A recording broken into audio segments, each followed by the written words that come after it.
अस्सलाम वालेकुम रहमतुल्लाहि व बरकातुहू। ये पहले वीडियो देखें फिर उसके आगे बात करते हैं। सही तरह घुट। अब्बू आ गए। अब्बू आ जाओ, बैठ जाओ। जाओ तुसी अब्बू वास्ते बोतल ले आओ। हमने दिखाई राह पुत्र तू खुश तो है ना? हाँ जी बाबा। उनके मन में आ गई पुत्र, तेरे मुंह ते की होया? ये निशान कादा है? कुछ नहीं बाबा, मैं ना पौड़ियां चढ़ गई सी। पुत्र हाथ भी सड़िया, इथे की होया? ओ बस बाबा, रोटियां लांदे सर गया सी। देख पुत्र, अगर कोई परेशानी है तो दस मैनू, मैं तेरा प्यो हाँ। ओए की इन्वेस्टिगेशन करी जाना, की अपनी धी कोलों पुछी जाना? जे तू अपनी धी नूं मिलना हुंदा तो 1000 दफा आया कर, ते जे तू करन आया इत्थे इन्वेस्टिगेशन ते ले जा अपनी धी ते उत्थे जाके पुछी। दफा हो जो, चल निकल इथों। नहीं पुत्र, मैं ते ਇਹੋ जी कोई गल नहीं की थी। जे साडे कोलों कोई गलती हो गई है ते सानू माफ कर दी। किसने दुख की अग्नि डाली। यार हमीद, बाप अपनी धियां नूं सब कुछ दे सकता है, पर नहीं दे सकता ते चंगे नसीब नहीं दे सकता। क्या वो जी तो नाज़रीन, ये आपने एक वीडियो देखी, अफसोसनाक वाक़या इसमें दिखाया गया कि एक शोहर अपनी बीवी के ऊपर तशद्दुद भी करता है और फिर उसके वालिदैन की जो है बेइज्जती तजलील भी करता है। और इसमें ये भी दिखाया गया कि जो बेटियों वाले होते हैं वो कितने मजबूर होते हैं। और फिर आखिर में वो बुज़ुर्ग जो हैं उसमें उन्होंने एक जुमला कहा कि बेटियों को जो है सब कुछ दे सकते हैं लेकिन नसीब नहीं दे सकते। तो मैं ये कहूँगा कि ये सुनी सुनाई बातें हैं कि आप नसीब नहीं दे सकते। ऐसा देखें, ये दुनियावी मामला है कि अगर कोई शख्स, कोई भी इंसान वो जुल्म का शिकार है या वो किसी कैद में है या वो किसी कर्ब में है, मुश्किल में है, तो उसको निकाला जा सकता है और वो ख़ुद भी कोशिश कर सकता है। ये नहीं है कि जो जहाँ पड़ा हुआ है उसका वही नसीब है, उसको उसी के ऊपर जो है राज़ी रहना चाहिए। ऐसा बिल्कुल नहीं है। ये दौर जो है जदीद है। जहाँ तक मैं इस्लाम को जानता हूँ, अल्लाह ताला ने मर्द को एक दर्जा ज़्यादा ज़रूर दिया है औरत से, लेकिन इसका यह हरगिज़ मतलब नहीं है कि मर्द उसके ऊपर जुल्म करना शुरू कर दे। लेकिन सबसे बड़ी बात जो हम लोग ख़ुद को नहीं समझ पाते, कुरान पाक में अल्लाह ताला ने जिस मर्द का जिक्र किया वो मोमिन मर्दों का जिक्र किया, ठीक है। और आप और हम में से कितने लोग मोमिन हैं ये तो आप अच्छी तरह जानते हैं। और मोमिन का दर्जा क्या है? मोमिन तो क्या है? जो सहाबा इकराम वाला ईमान जो रखते थे, जो सुनते थे और अता करते थे, समेना व अताना, ठीक है। तो वो मोमिनों का दर्जा है और उस दर्जे पे आज के दौर में हम में से कोई भी नहीं है। वो सहाबा इकराम वाले अकीदे हम में बहुत कम लोगों में, शायद शादर नादर हम में से जाके किसी में कोई 2-4 मिलते होंगे। और वो भी हमारे लिए बहुत, हम उसको भी जो है ना, जिसमें इस तरह की वो चीज़ें हों, वो भी शायद शैतान उसको भी वर्गलाता है, उसमें भी तकब्बुर आता है। बहुत कम लोग हैं जो इसको चीज़ को झांच लेते हैं, भांप लेते हैं कि यार मेरे अंदर अल्लाह ताला ने अगर ये नेकियां करने की सलाहियत रखी हुई है और मेरे रास्ते आसान किए हुए हैं तो उसने कैसे शैतान के फितनों से बचना है। ऐसे बहुत कम लोग हैं। अगर आप गिनना निकालना शुरू करें तो शायद आपको चंद हज़ारों में से आपको शायद 2-4 ही मिलेंगे। तो बहरहाल, अगर कुरान में अल्लाह ताला ने मर्द को औरत के ऊपर एक फजीलत दी है, एक दर्जा फजीलत है, तो वो मोमिन मर्द का जिक्र है।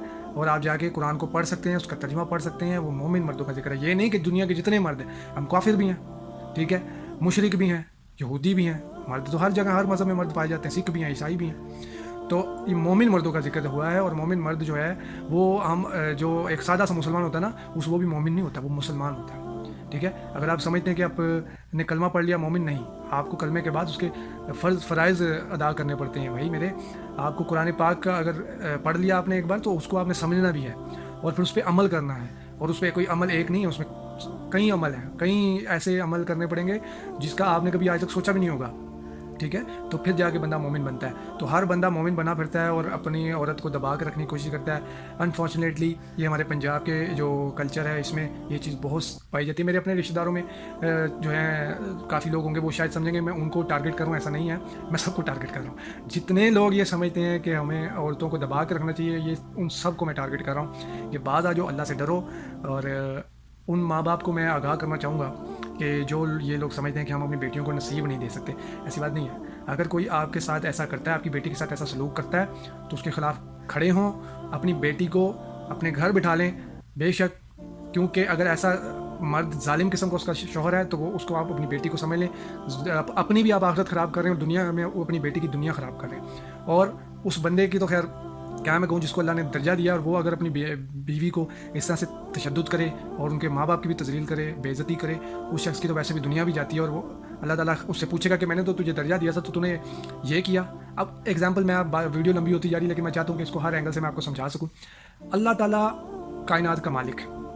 ہم غلطی کرتے ہیں نماز فار ایگزامپل نماز نہیں ہم فرض کی پڑھتے, فجر کے ٹائم ہم نہیں اٹھ پاتے, تو اللہ تعالیٰ کیا اب ہم کیا کرے گا؟ کوئی فرشتہ آئے گا کہ اللہ تعالیٰ اس کو حکم دے گا کہ اس کو لاٹھیوں سے مار کے اٹھا کہ یہ میری نماز کے لیے کیوں نہیں اٹھا؟ ایسا کرے گا؟ نہیں نہ کرے. تو آج کا جو اللہ تعالیٰ نے ایک مرد کو اپنی بیوی کے اوپر فضیلت دے دی ہے, تو اگر جیسے اس ویڈیو میں دکھایا کہ اس نے اس کو ٹانگ ماری ہے, خیر یہ تو انہوں نے ایک سوشل میڈیا کے لیے انہوں نے ایک ویڈیو بنائی ہے نا لوگوں کو آگاہ کرنے کے لیے, اور اللہ کا شکر ہے میری نظر سے گزر گئی اور میں اس پہ بات کر رہا ہوں. تو اللہ تعالیٰ تو نہیں نا ایسا کرتا. اللہ تعالیٰ یہی دکھاتا ہے کہ بھائی دیکھ میں نے میرے بندے دیکھ کہ میں نے پوری کائنات بنائی ہے, لیکن میرا اللہ تعالیٰ کا جو صبر ہے سب سے زیادہ صبر والا بھی اللہ ہے. میں بھی اللہ تعالیٰ صبر کر رہا ہے ہماری یہ جتنی بھی ہم نافرمانیاں کریں اللہ تعالیٰ صبر کر رہا ہے. اور اللہ تعالیٰ نے ایک قرآن میں کہا ہوا ہے پوچھوں گا تمہیں آخرت میں, صاحب آخرت میں اللہ تعالیٰ صبر کر کے بیٹھا ہوا ہے بھی, ٹھیک ہے کہ ٹھیک ہے ڈھیل دی ہوئی ہے تمہیں, کر لو جو کرنا ہے, ظلم کرنا ہے, تشدد کرنا ہے, کفر کرنا ہے, آخرت میں پوچھے گا اللہ تعالیٰ. تو یہی اگر مرد سے اللہ تعالیٰ پوچھے کہ میں نے تو تجھے صرف ایک عورت کے اوپر فضیلت دی تھی, تجھے میں نے کہا تھا کہ تجھے عورت کے اوپر فضیلت, تو اس کا جو ہے اس کو چلانے والا تم ہو, مرد ہے, تو تو نے اس طرح کا اس کے اوپر جو ہے اپنی حاکمیت جتائی, تو بس آگے پھر اللہ تعالیٰ جانے اللہ تعالیٰ کو پتہ ہے پھر اللہ تعالیٰ نے کیا کرنا ہے. میں تو خود نہیں کچھ کہہ سکتا. بہرحال اور نبی پاک صلی اللہ علیہ وسلم کی حدیث مبارکہ بھی ہے کہ کسی شخص سے اگر یہ پوچھا گیا کہ ہاں بھائی یہ کام تم نے کیوں کیا, وہ شخص مارا گیا. یا آپ صلی اللہ علیہ وسلم کی حدیث مبارکہ ہے کہ جسے اگر اللہ تعالیٰ نے کسی شخص سے پوچھ لیا نا قیامت کے دن کہ ہاں بھائی یہ کیوں کیا, بس وہ مارا گیا. یہ آپ صلی اللہ علیہ وسلم کے الفاظ ہیں. اکثر آپ نے لوگوں کو سنا ہوگا, لوگ کہتے ہیں کہ اللہ تعالیٰ ہمیں بغیر حساب و کتاب ہی جنت میں جانے دینا, ہم سے جواب نہیں دی جائیں گے. وہ اسی وجہ سے کہتے ہیں کہ ان کو یہ حدیث کا پتہ ہوتا ہے کہ جس سے اللہ تعالیٰ نے پوچھ لیا نا کہ ہاں بھائی یہ کیا, یہ کیوں, بس وہ گیا. تو ہمیں ہوش کی ناخن لینی چاہیے, اور اپنے اس جتنی میں نے باتیں کی ہیں, اگر آپ لڑکی کے گھر والے ہیں تو آپ کو چاہیے کہ اپنی بیٹی کے لیے کھڑے ہوں. اگر تو ایسا آپ کو شوہر مل گیا, ہاں اگر شوہر اچھا ہے تو پھر اپنی بیٹی کو سمجھائیں, ٹھیک ہے. اگر دونوں ہی ایک جیسے ہیں تو پھر تو شاید آپ کو سب کچھ اچھا ہی لگے گا. یہ ان کے لیے جو اللہ کے نیک بندے ہوتے ہیں ان کو پتہ ہوتا ہے کہ یار یہ زیادتی جس کو نظر آ رہی ہوتی ہے نا, وہ سمجھ لیں اس کے دل میں اللہ کا خوف ہے. جس کو زیادتی نظر نہیں نہ آ رہی ہوتی اس کے دل میں اللہ کا خوف بھی نہیں ہوتا. بس یہیں پہ میں اپنی بات کو اختتام کرتا ہوں. السلام علیکم و رحمۃ اللہ وبرکاتہ.